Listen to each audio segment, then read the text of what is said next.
Hello students, welcome to greenfield study চ্যানেলের পক্ষ থেকে আপনাদেরকে জানাই আন্তরিক শুভেচ্ছা ও ভালোবাসা। তো আজকে আমি তোমাদের সাথে শেয়ার করব পশ্চিমবঙ্গ মধ্যশিক্ষা পর্ষদের দশম শ্রেণীর রায় ও মার্টিন প্রশ্নবিচিত্র সাল 2026। তো আজকে আমি যে পেজটি আলোচনা করব 14 দাগের রানী Binod Manjari government girls school. তো পেজ নম্বর হলো 87। তো পুরো কোশ্চেনটি আমরা অ্যান্সারগুলি আলোচনা করব। তো যারা চ্যানেলটিতে নতুন আছে অবশ্যই চ্যানেলটিকে সাবস্ক্রাইব করবে এবং বন্ধুদের মধ্যে শেয়ার করবে। আর যারা আগের বা পরের ভিডিওগুলি দেখতে চাও তো অবশ্যই ভিডিওটি ডেসক্রিপশন বক্সে একটা প্লেলিস্টের লিঙ্ক দেওয়া থাকবে, তো তোমরা সেখানে গিয়ে আগের বা পরের ভিডিওগুলি দেখে আসতে পারো। তো তাহলে আমরা প্রথমে শুরু করব একের দাগের অর্থাৎ এ দাগের write the correct answer alternative to complete the following sentence. সঠিক উত্তরটি নির্বাচন করব। After a month a letter came for narrator's father হবে। তো এক মাস পরে আর কি একটি চিঠি এসেছিল তার বর্ণনাকারীর বাবার কাছে আর কি। The number of siblings the narrator's father's had was 2 হবে। তো বর্ণনাকারীর পিতার ভাই বোনের সংখ্যা কত ছিল? 2 জন ছিল আর কি। এরপরে বি দাগের complete the following sentence with information from the text. তো টেক্সট থেকে ইনফরমেশন নিয়ে পূরণ করব। তো the letter father's had just receive was from, তো এখানে হিজ সিস্টার আন্ট ইথার। তো বাবা সবে মাত্র যে চিঠিটি পেয়েছিলেন আর কি তার বোন আর কি আন্টি ইথারের কাছ থেকে এসেছিল। তো আন্ট ইথার্স মাদার্স নেম ওয়াজ, তো আন ইথারের মায়ের নাম ছিল কি? ফিলিপ্পা হবে এখানে। এরপরে আলোচনা করব সি দাগের অ্যান্সার দ্য ফলোইং কোশ্চেন্স। তো why did the narrator's father feel sorry years after was. তো কতকের বাবা কেন এত বছর পরে দুঃখ পেলেন? কতকের বাবা কেন এত বছর পরে দুঃখ পেলেন? তো এটি আমরা খাতায় আলোচনা করব।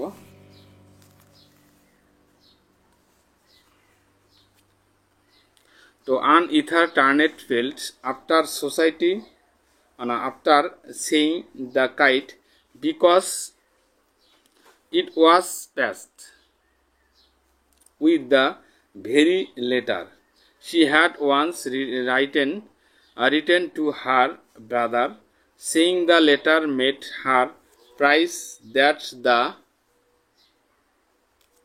children who had sent the kite were her relative. Okay.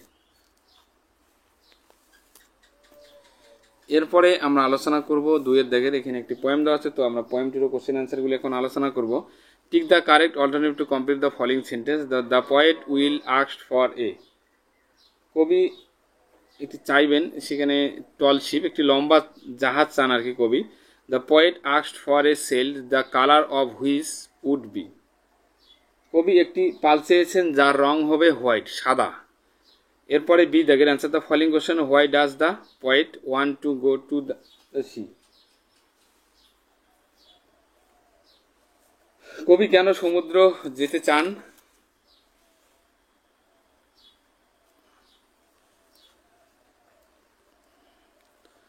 The poet wants to go to the sea because the feels a strong irresistible squall of the running tide.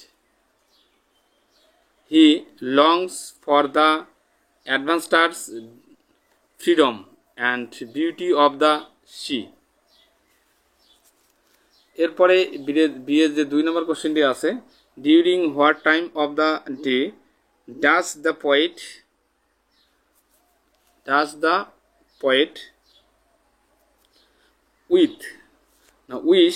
Wish to go down to the sea, মানে দিনের কোন সময়ে কবি সমুদ্র যেতে চান? The poet wished to go down to sea at dawn as mentioned in the line and a grey dawn breaking. এরপরে আলোচনা করব রিডিং কম্প্রিহেনশন আনসিন। তো এখানে একটা আনসিন দেওয়া আছে, তো পুরো আনসিনটি আমরা বাংলা মানে সহ আলোচনা করব, তারপরে question answer. Global warming means gradual rise in the average temperature of the earth. Global warming মানে পৃথিবীর গড় তাপমাত্রা ক্রমান্বয়ে বৃদ্ধি।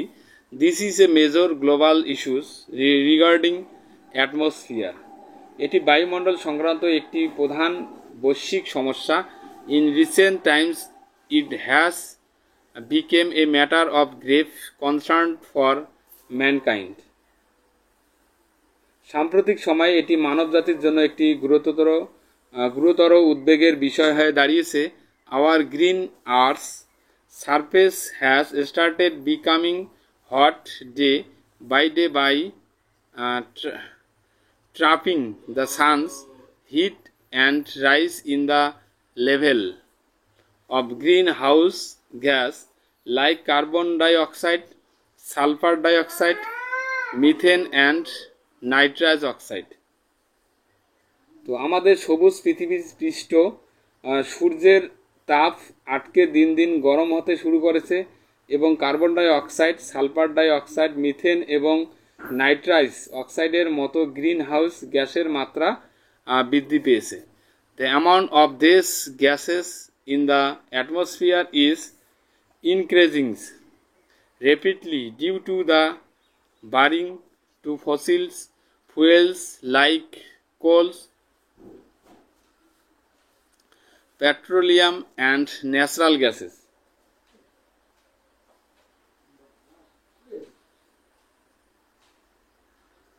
কয়লা, পেট্রোলিয়াম এবং প্রাকৃতিক গ্যাসের মতো জীবাশ্ম জ্বালানি পোড়ানোর কারণে বায়ুমণ্ডলে এই গ্যাসের পরিমাণ দ্রুত বৃদ্ধি পাচ্ছে।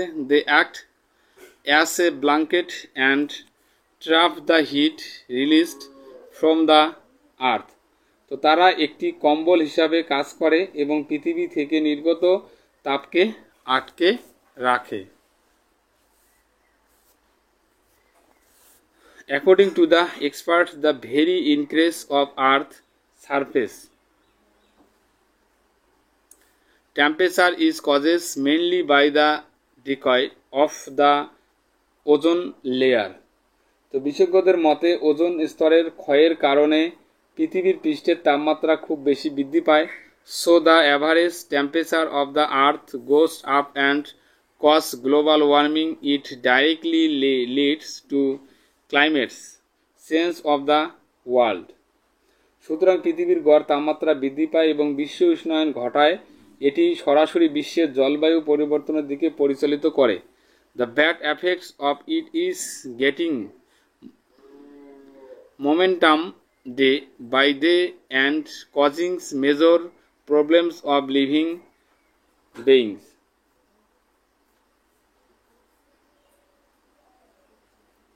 এর খারাপ প্রভাব দিন দিন বেগ পেতে হচ্ছে এবং জীবের বড় ধরনের সমস্যা সৃষ্টি করেছে।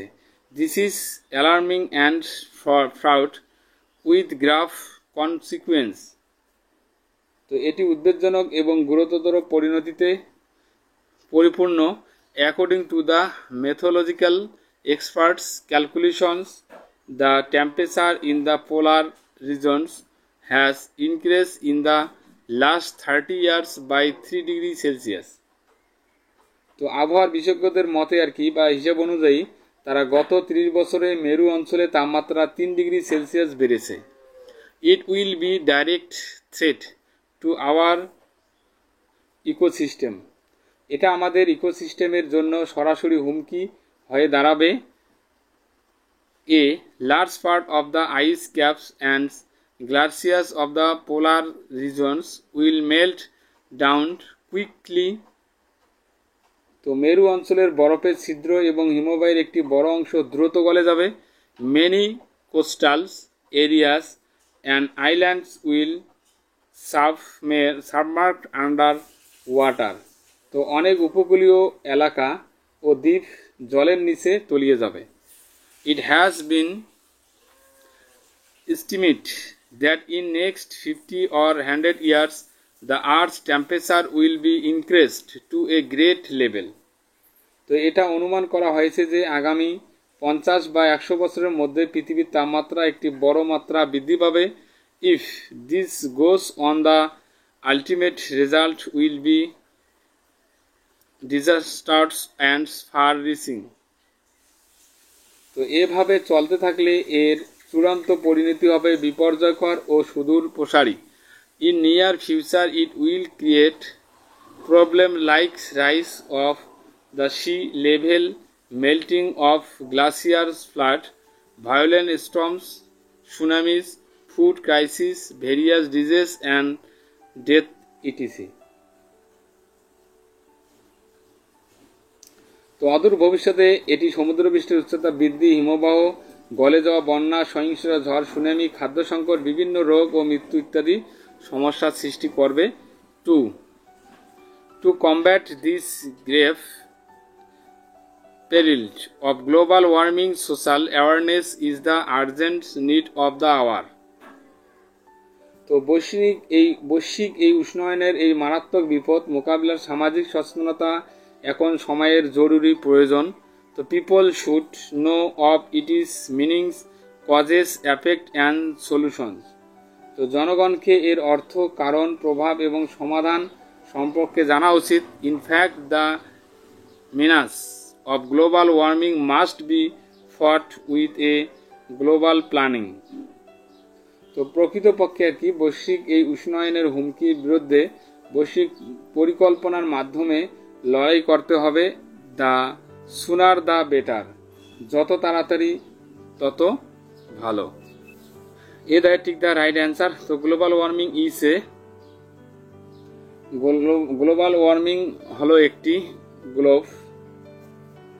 বিশ্বব্যাপী the gas that is chiefly responsible for rise in temperature is, যে গ্যাসটি তাপমাত্রা বৃদ্ধির জন্য প্রয়োজন সেটার জন্য দায়ী হলো carbon dioxide. Ozone layer is being decayed by, তো ওজোন স্তর ক্ষয়প্রাপ্ত হচ্ছে কিসের জন্য? সেটা গ্রিন হাউস গ্যাসের জন্য। Ones of the major causes for global warming is, তো বৈশ্বিক উষ্ণতা বৃদ্ধির একটি প্রধান কারণ কি? অল অফ দিস, এটা কটা হবে? পলিউশন, ডিফরেস্টেশনস, ইন্ডাস্ট্রিয়ালাইজেশনস, এগুলো সবই হবে আর কি। এখানে ডি হবে উত্তর, অল অফ দিস। এরপরে আলোচনা করব, এখানে টিএফ বসাবো শুধু। Earth surface getting hotter for burning of fossil, তো জীবাশ্ম পোড়ানোর জন্য পৃথিবীর পৃষ্ঠ উত্তপ্ত হয়ে উঠেছে, এটা অবশ্য ফলস হবে। Global warming directly leads two climate change globally, তো গ্লোবাল ওয়ার্মিং সরাসরি বিশ্বব্যাপী জলবায়ু পরিবর্তনের দিকে পরিচালিত করে, এটা অবশ্যই ট্রু হবে। টি বসাবো এখানে। The very increase of earth surface temperature is cause mainly by the decay of oxygen layer, তো পৃথিবীর পৃষ্ঠের তাপমাত্রা খুব বৃদ্ধি প্রধানত অক্সিজেন স্তরের ক্ষয় দ্বারা সৃষ্ট হয়, এটা ফলস হবে। এফ লিখব। It has been estimate that in 50 or 100 years our temperature will be decreased to a great level, এটি অনুমান করা হয়েছে যে 50 বা 100 বছরের মধ্যে পৃথিবীর তাপমাত্রা একটি দুর্দান্ত স্তরে হ্রাস পাবে, এটা অবশ্য ফলস হবে। এরপরে দেখো সি দাগের answer the following question, what are the violent effects of global warming, তো গ্লোবাল ওয়ার্মিং এর সহিংস প্রভাবগুলি কি কি? তো এখন আমরা সেগুলি আলোচনা করব।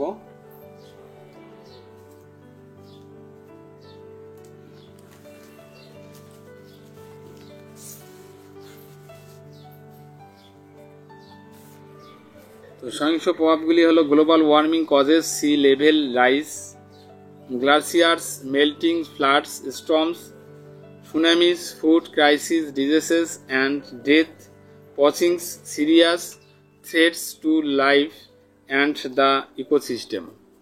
ওকে, তো এরপরে আলোচনা করব আমরা গ্রামার অ্যান্ড ভোকাবুলারি যে কোশ্চেনগুলি দেওয়া আছে 4 দাগের। She said, I have your secret here inside my little bag, তো এটা change into the indirect speech করব। The wind was a glorious and it soared, এটা আমরা change into the simple sentence করব। My work was the work of a human child but my heart was a tree, তো change into the complex sentence করব জরুরি বাক্য। Darjeeling is the best place to visit in summer, read out the sentence using the positive degree করবে এটাকে। তো cloud and I did not understand what he meant, change into the affirmative sentence তৈরি করবে এটাকে। Rina studies in a school in the USA, তো এটা form a questions with where the করবো এটাকে। তো এগুলি এখন আমরা আলোচনা করব 4-এর, তো এখানে ডাইরেক্ট উত্তর দেওয়া আছে। তো she said that she had his secret there inside her little bag. এটা হবে the wind beings glorious it sweat. তো তিনের উত্তরটি হবে my work was the work of a human child although my heart was a tree. তারপরে 4 নম্বর no other place to visit in summer is as good as Darjeeling, এটা degree করলাম। তারপরে পাশের থেকে দেখো cloth and I understand nothing of what he mint.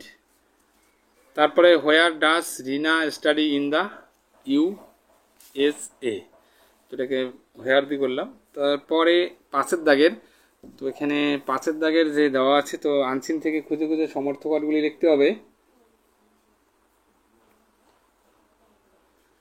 যেমন আছে forward motions, অগ্রসর গতি আর কি, তো মোমেন্টাম হবে এখানে ডেঞ্জার আছে বিপদ, তো এখানে হবে পেরিল। ওকে, তো এরপরে আলোচনা করব সেকশন সি, রাইটিং স্কিল দেওয়া আছে। এরপরে সি থেকে আলোচনা করব সেকশন সি, রাইটিং স্কিল দেওয়া আছে। তো as the secretary of the student council of your school write a notice instructing students towards the preventions of electricity washtubs in school. Your notice should be countersigned by the headmistress of your school. তো আপনার স্কুলে student কাউন্সিলের secretary হিসাবে স্কুলের বিদ্যুৎ অপচয় রোধে শিক্ষার্থীদের নির্দেশনা দিয়ে একটি নোটিশ লিখুন। আপনার নোটিশ আপনার স্কুলের প্রধান শিক্ষিকার দ্বারা সেটা স্বাক্ষর করা উচিত আর কি, এই হিসেবে একটা নোটিশ এখন আমরা আলোচনা করব।